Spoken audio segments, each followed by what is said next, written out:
Hey guys, so I figured this is worth sharing because this is a little bit different from the other fiberglassing. So side fiberglassing will actually wrap around the metal flange of this truck. So what I did here, I built up bondo here because there was a little lip there. So I needed to just build it up a little bit so that the fiberglass goes up, and then I'll stop it right here. It'll overlap, but then I'll cut it right here while it's still wet. I'll cut it right there, and then just tuck it down there, and that'll be, a finished product there. I might end up doing like 2 or 3 strips, additional strips here to reinforce it, because the bondo will not stick onto this metal indefinitely.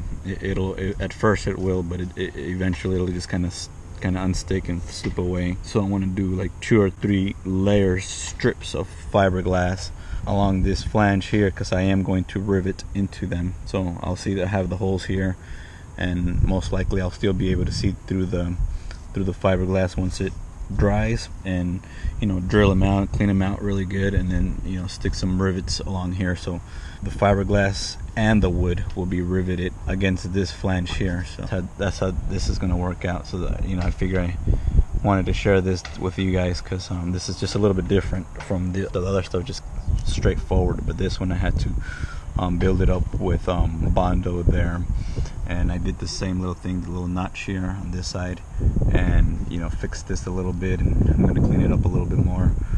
I don't know if you guys remember, this was just a hole. So stuff here that you see here, this is all sawdust putty, sanded down, built up. So I just put bondo so that I can kind of clean it up a little bit. So that's what that is. This is like 3 or 4 layers of bondo. So this is like my last layer here, and then I'm just gonna sand it down with the palm sander.